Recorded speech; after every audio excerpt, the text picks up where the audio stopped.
Vou abrir para algumas perguntas, a gente tem alguns minutinhos ainda. Tá, lá, aqui, ali e aqui. Eu queria voltar no assunto das doenças psicossomáticas, tá? É, eu queria saber o seguinte: vocês falaram que isso vai ter que ser diagnosticado lá na admissão, né?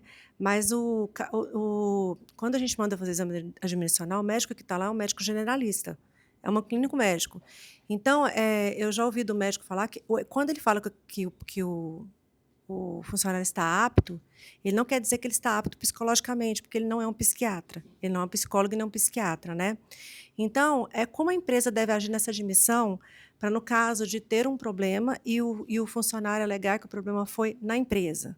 Como que a gente deve agir dessa maneira? Lá na admissão. Tem como a gente fazer isso? Então, você quer falar primeiro? Ele quer comprar. Complementando, depois da admissão e depois de um tempo trabalhando, qual o médico que pode atestar esse problema psicossocial? Essa é uma coisa. E tem outra, só para finalizar. Como que a empresa pode provar que o problema não é pela empresa e sim por outros fatores? Tá.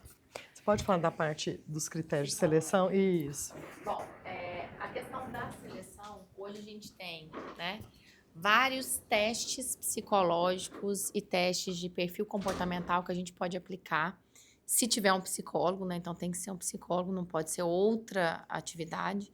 E psicólogo com CRP ativo, né? Porque às vezes é psicólogo, o CRP está lá bloqueado, também pode dar algum problema.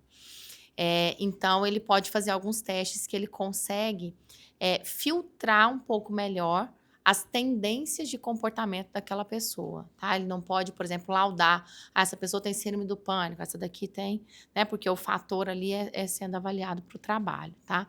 Mas tem os riscos, né? Então, hoje tem as empresas e os profissionais que estão sendo capacitados para atuar nessa gestão dos riscos. Então, da mesma forma que hoje vai, né, uma pessoa dentro da empresa e olha, por exemplo, para fazer aqui o PGR, ele olha como que está o risco de ruído, risco ergonômico, risco de cair, enfim, de queda e tal, ele vai conseguir fazer isso da empresa como um todo.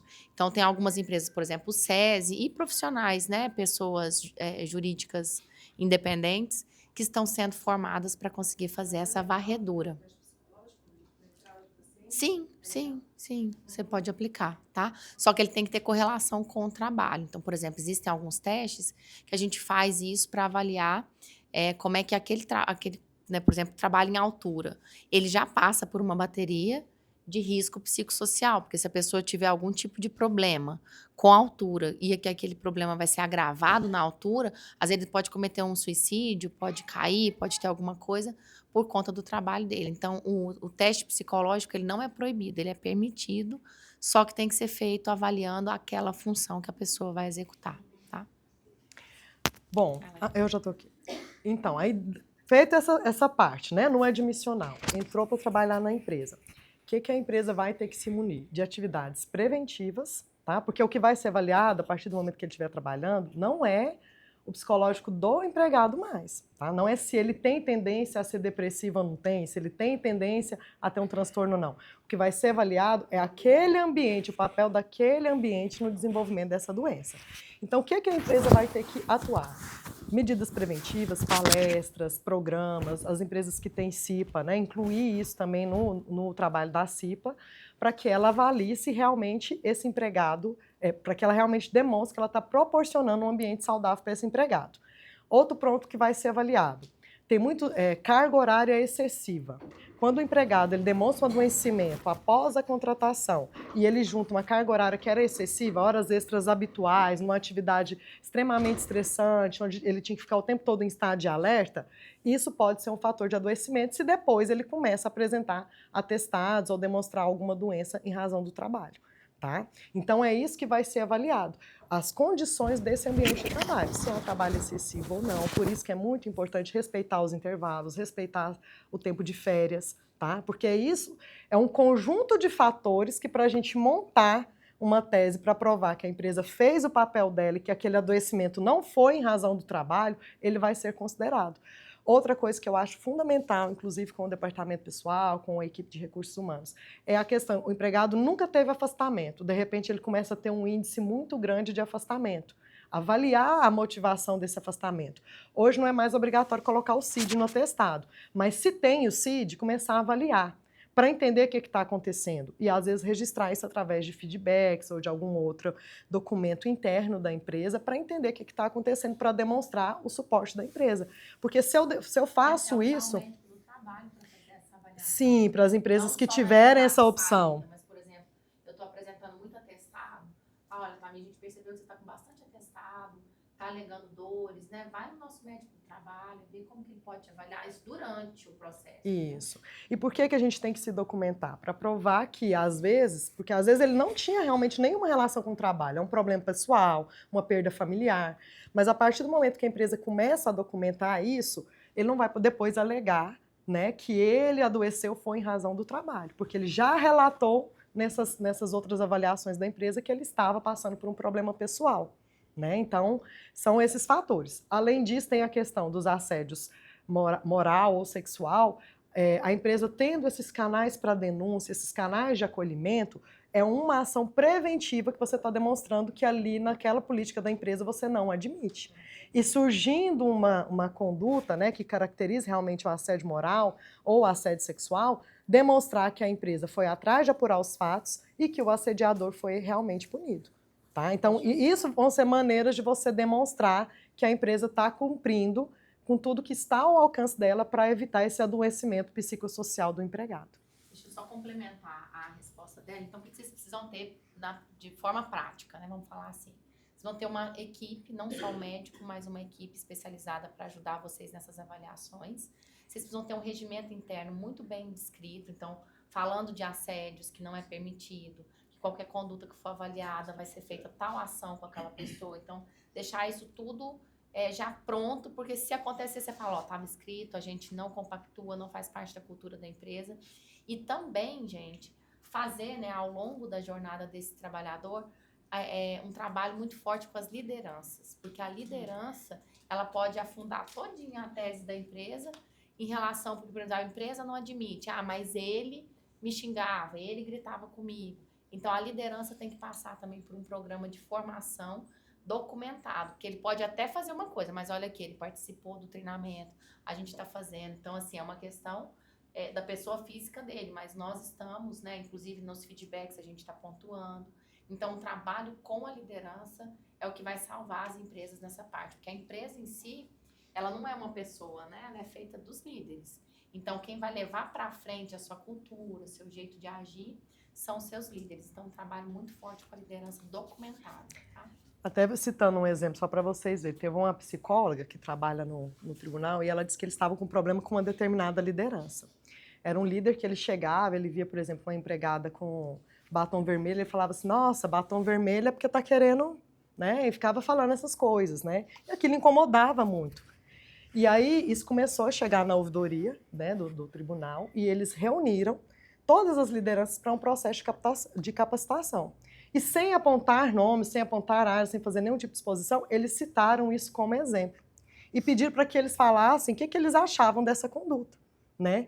E aí, assim, principalmente as lideranças femininas foram unânimes em falar, nossa, mas é ridículo, como que faz isso? Um comentário mais, né? Assim, então, foi uma forma que eles encontraram de conscientizar as lideranças sobre aquilo que estão sendo feitas, sem ter que, ao mesmo tempo, apontar o dedo e tudo mais. Então, são formas, estratégias que vão sendo criadas. Bom dia. Nós somos uma empresa que trabalhamos com licenciamento ambiental e as nossas demandas, elas sempre alto e baixo, porque depende das obras e tudo mais.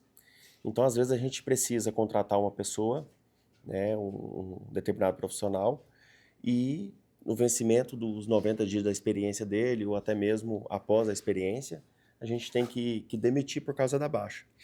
Mas, ao mesmo tempo, né, passa ali 2 meses, aumenta a demanda novamente, e aquele profissional que eu dispensei, que às vezes é um bom profissional, e eu preciso dele, eu preciso recontratá-lo. Né? E a dúvida maior que a gente tem, né? Depois de quanto tempo eu posso recontratar esse profissional com a mesma função, com o mesmo salário? Quando eu dispensei ele em período de experiência, quando eu dispensei ele por aviso trabalhado ou aviso indenizado. Bom, primeiro, se ele estava no contrato de experiência e você dispensou, você até pode recontratá-lo, né? Depois, sem respeitar um lapso. Porém, o que vai acontecer é que você não vai poder colocar ele novamente no contrato de experiência, tá? Esse é o primeiro ponto. O segundo ponto é que para não dar unicidade contratual, ou seja, para não ficar contando o prazo, ele querer alegar que ele estava contratado desde aquele primeiro vínculo, tem um espaço que a lei autoriza que é dos 6 meses. Tá? Entre uma contratação e outra, para não dar essa unicidade contratual. E aí entra no que o doutor Henrique falou, a questão do risco. Se ele realmente é um bom profissional, você pode readmitir, não tem problema nenhum, sabendo que pode ser, né, que venha a ter um risco de, às vezes, ele pedir que todos esses períodos sejam unificados como se fosse um contrato só. E aí o outro passo importante é documentar cada contratação para aquela tarefa. Né? A gente pode, às vezes, dependendo do que for o cargo, às vezes ver até se seria o caso ou não nesse cenário de ter uma PJ, né? Contrato, às vezes, também por tempo determinado. Sim, Se você já conhece, se for uma tarefa muito específica, né? Se for...